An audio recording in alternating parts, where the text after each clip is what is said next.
Hello, everyone, and welcome back to the Feel It to Heal It podcast. I'm your host, Rachel Beth Kelly, reporting live from San Diego, California.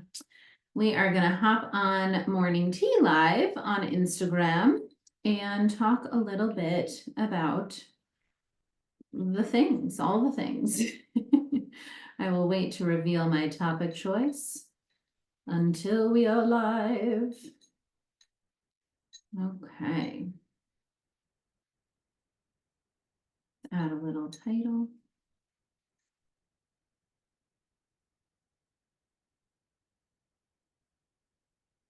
Okay.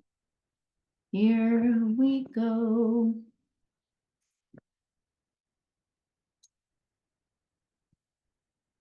Good morning, everyone, and welcome to Morning Tea Live. Chills. How are we feeling today? How are we doing? Let me know in the comments where you're tuning in from, how your heart is feeling. This week has felt a little crazy busy, which is interesting because I'm doing a liver cleanse, which is supposed to be like a time of turning inward and slowing down. And it just feels like it's been busy, like even just things for the cleanse, like cooking and prepping meals and seeing my clients and just trying to be an adult. So speaking of being an adult, today's topic is going to be 3 steps to making adulting feel lighter and easier. So this was a topic that came to mind today because this whole week has been a lot of just getting shit done that's not necessarily fun, going to appointments, dealing with health stuff coming up, tending to myself, taking care of myself, taking care of my fur babies, taking care of my home, and just thinking about how I used to relate to these things, right? And granted, it's like I don't even have kids, right? Thinking about all the parents listening right now that are like, oh yeah, I do all that, plus I take care of human children, right? It's a lot. So sometimes it can feel overwhelming. And I really want to break down today, when you are starting to feel overwhelmed, what we can do about that and how to discern if it's really your inner child coming out or if it's your adult self just experiencing some emotion. So as always, let's start with just a few grounding breaths. So taking a nice deep breath in, closing off the eyes, breathing all the way into your belly, all the way through your chest to the crown of your head, and slowly exhale. 2 more at your own pace.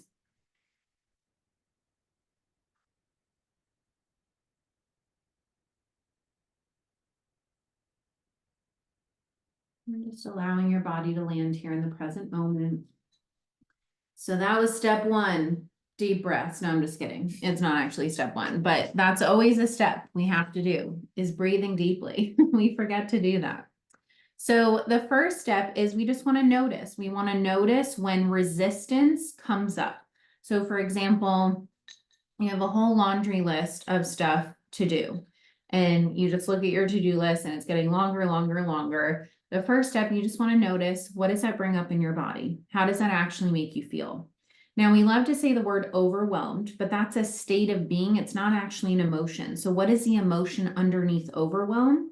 Normally it's fear of not being able to get it all done, fear of holding all of it, fear of feeling alone in all of it, fear of whatever comes up for you.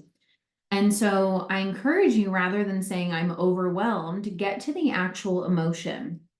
So step 1 is noticing the resistance. What does the resistance have to say? Maybe it says, oh my God, I'm so overwhelmed. Oh my God, I'm not gonna be able to do all this. Oh my God, this feels like too much. I can't do it. So we want to notice that.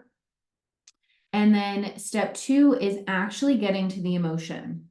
So when we get to the emotion, that's when we're able to connect to our inner child. So when we say, oh my God, I'm so overwhelmed, and then we actually realize, okay, there's a younger part of me that's feeling like this is too heavy to hold. And when we feel like things are too heavy to hold, it usually means our inner child is at the forefront rather than our adult selves, because our adult self, our most powerful self knows that we can hold so much more than we think.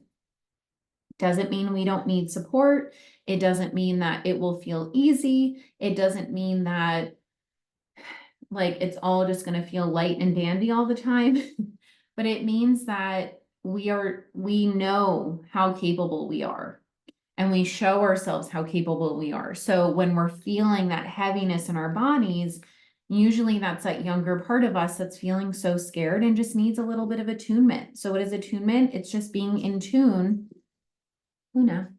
with the child's emotion. So you can really look at it of like, okay, what would a child need?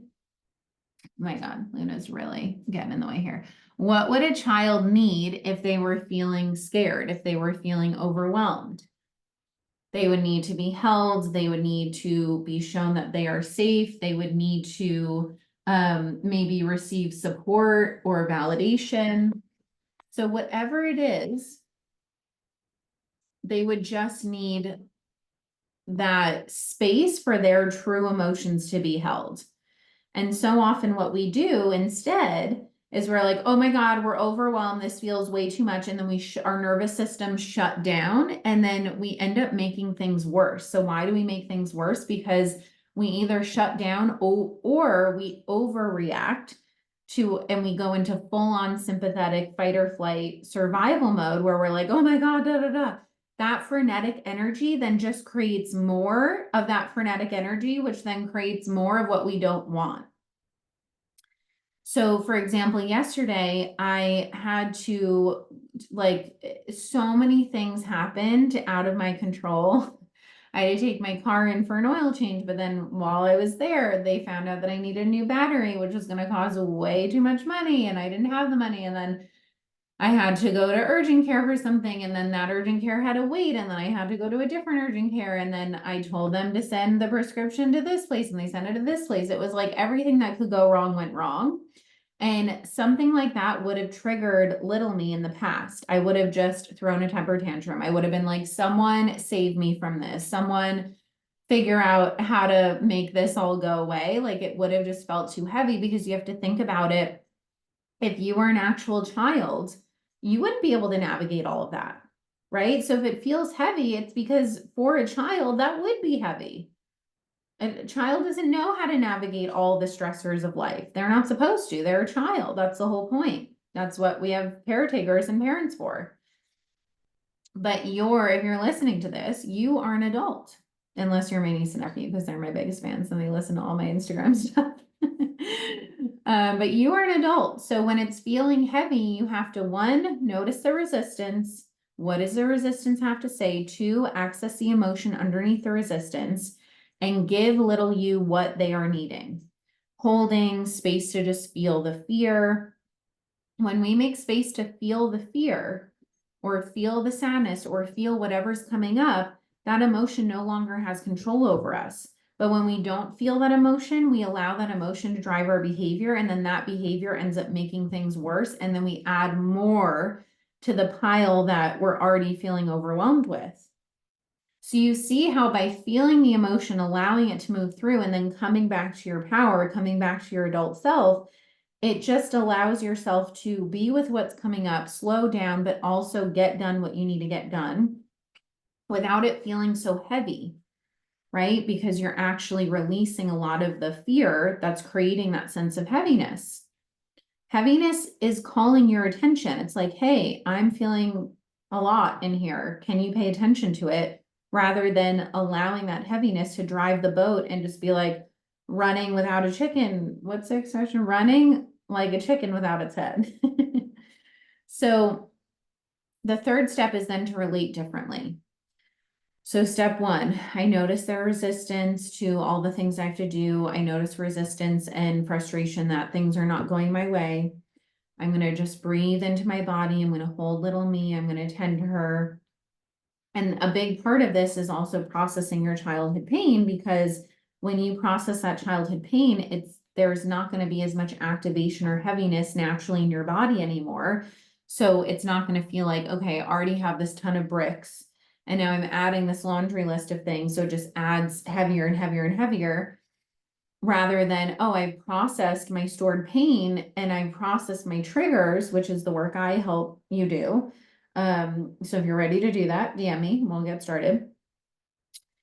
Once you process that, your body is able to feel safe to be with so much more because it learns through processing that pain that you are safe to be with anger, you are safe to be with frustration, you are safe to be with sadness, you are safe to be with shame. Even this morning, I saw an account on here, someone I follow, where like the perfectionism and the avoidance of shame was unreal. And I was like, does this person not see that their inner child is literally running their business, where they're like, oh my God, this hypervigilance of like needing to show up perfectly. And it's like, or like they made a mistake and they're like, see, I fixed a mistake. It's like this hypervigilance, this perfectionism. That's all little you trying to avoid shame. You cannot avoid your shame. You can, but it's going to make your life way harder. You have to allow yourself to be with the shame and not make it mean anything about you. Shame has literally shifted so much of my behavior in the most magical way. So we have to get to the root emotion. We have to notice what's coming up. What does it bring up for you from childhood? Where have you felt alone in these things? And how can you, adult you, show little you that they are supported, that they are no longer alone, that they have you, that they have support, they have the support of people in their lives or God, the universe, so much different support that comes in. You just have to be open to actually seeing it. Step 3, relate differently. So if normally your fear would make you be like, oh my God, I'm going to just spin in circles and throw a temper tantrum and resist, all this adulting stuff. Like, I hate cleaning, so I'm just going to not clean. And then it builds up. And then you're like, oh my God, I feel worse because I just let it build up. And this is something I've been working on with the men. We just finished our 3rd round of Real Men Heal. This was such a big thing that I helped one of them with, was really looking at how resistance was creating more of what he didn't want. Like, he was resistant to, doing just laundry and dishes, and it all just felt so much for him because that was his inner child coming out. And when we shifted how we were relating to it, of like, okay, we don't want to do this. No one looks forward to doing the dishes. I mean, maybe you do, but I now look forward to cleaning because I like the aftermath of it, but it's not the actual thing that's like, oh my God, this is so fun. Like, yeah, I'd rather be at the beach.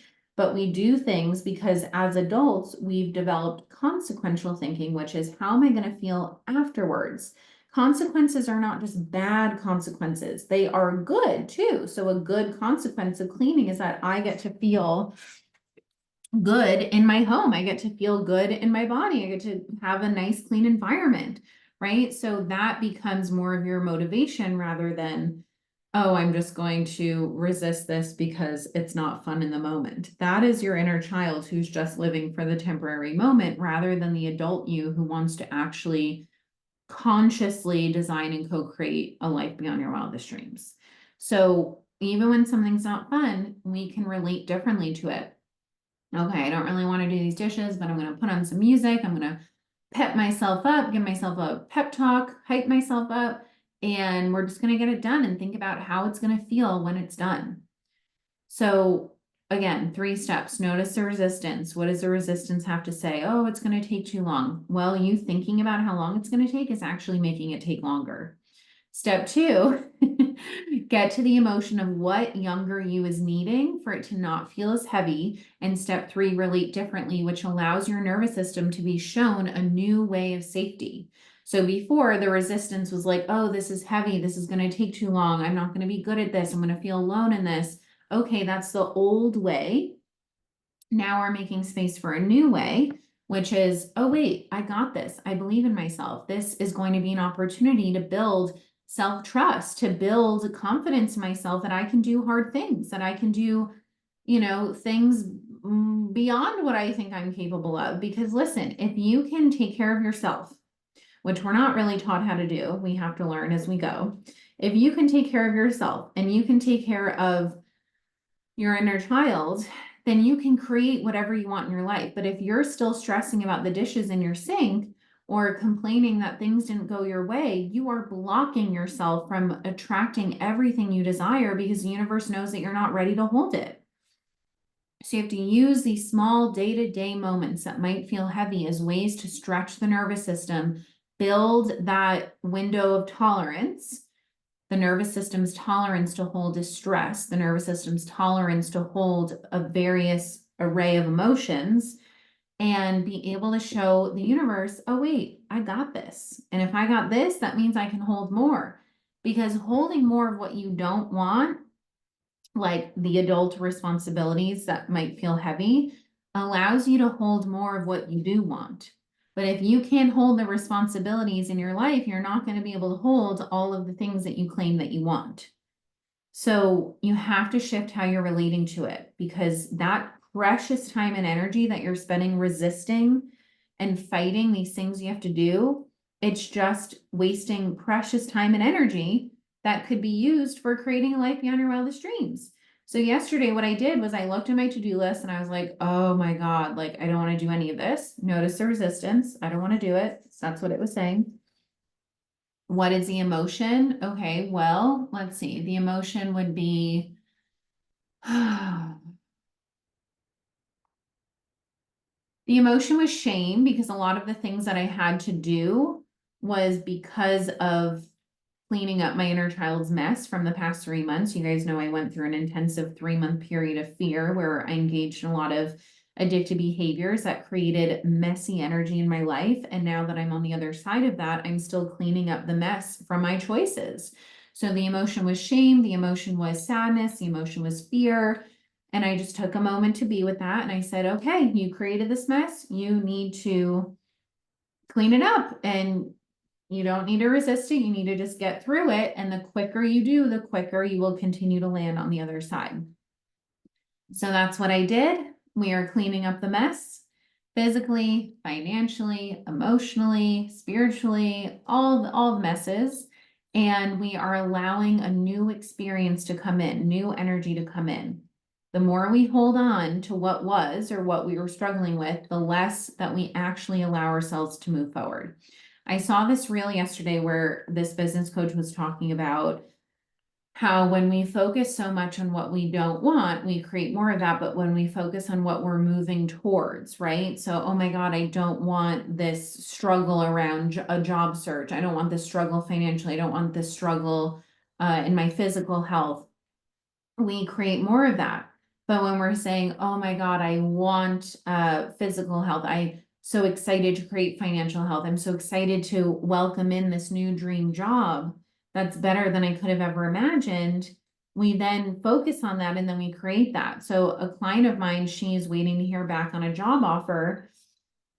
And she was so focused before we started working together. She was so focused on, oh my God, nothing's happening. I'm sending in job apps and no one's responding. Nothing's happening. Nothing's happening. And then as soon as we started shifting to all that was coming in, not what's not happening, but what is happening. What is happening is that there's a job out there that's perfect for you, that is waiting for you to open yourself up to receive it and to allow it in and to feel safe to receive it. Because even though you don't want that consciously, your nervous system might feel safer to attract more of what you don't want. So we have to look forward. So I imagine the bridge, right? The bridge is where you were, and now you're on the bridge going to where you want to be, whether it's a job waiting for you, a partner, health, money, whatever it is. On that other side of the bridge, you have to keep looking forward to that. And on the bridge, you're going to have your past come up in the present, fear, shame, doubt, disbelief. You have to tend to that so that you can keep walking the bridge. But as soon as you go back to the old ways of being, the old ways of thinking, the old behaviors, you are then, ooh, going backwards. And then it's like trying to move you forward. And then you're going, blah, blah, blah, and it's exhausting. So rather than focusing on what's not happening on this side of the bridge, keep walking forward on the bridge. And if you're watching this on Instagram or YouTube, I hope you enjoy these visuals. Walking the bridge, focusing on what is waiting for you as you are relating differently. How do you get what's waiting for you? You relate differently. Action, energetics, belief.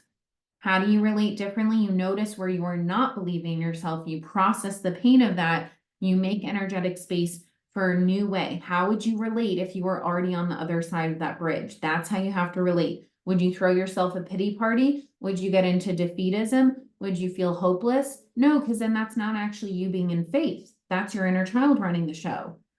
When we're in faith, when we're in full trust of God's perfect divine timing and plan, we're not over here like pity partying laying in bed. We're over here getting excited for the airplane that's flying on its way to deliver all of our desires. That's the energy you have to tune into, and the action that goes with that of how would you be acting? What choices would you make? Would you sit around on your couch feeling sorry for yourself, or would you get up and apply for jobs? Would you imagine your perfect, partner or job or whatever it is on its way to you? Would you do the work that you need to do? Like for me, I'm working on my physical health. So every day, the choices I make, what I put in my body, I'm drinking my liver cleanse herbs right now. I don't enjoy the taste, but I'm fucking doing it because I care more about how it's going to make me feel in my body than how it tastes in this temporary, fleeting present moment. Stop holding on to the temporary, fleeting, and start anchoring to where you're going, and you will get there a lot quicker. And this is not a destination thing of like, okay, I've arrived and now everything's perfect. This is a forever game of life where you are continually evolving if you choose that, right? We're evolving regardless, but you get to either choose to consciously evolve and create a life beyond your wildest dreams, or you get to choose to unconsciously stay stuck and then just have to learn the same lessons over and over, and it's exhausting. So we always have free will. We can't control the timing of things, but we always have free will of the day-to-day choices adding up to the bigger picture. So start seeing beyond this temporary moment and start using your time and energy consciously to create the bigger changes that you want to make, so that when you make them, you can land in them and enjoy them, and then allow yourself to evolve more, right? Evolution is nonstop. Growth is nonstop. So it's not a destination we're trying to get to. It's in this present moment. Can you feel safe to take care of yourself, to feel the best that you can feel, to honor yourself, to love yourself? Healing trauma in the nervous system is all about feeling safe to connect home to the present moment. Using the present moment intentionally to create what you want, and then being able to actually land in that present moment that you've created. It's not about once I get here, I'll be happy. It's can you use this present moment to connect deeper to yourself, to love yourself? Because that's what it's all about. Without that, you're not going to enjoy any of the things you're manifesting anyway. Okay, so we went on a little side tangent as we tend to do, but to summarize, the 3 steps to making adulting feel lighter and eat more easeful and more effective. Number 1, notice the resistance. Number 2, connect to the emotion underneath the resistance and give little you what they are needing. Number 3, relate differently through how you are choosing to respond to your emotions and your action steps.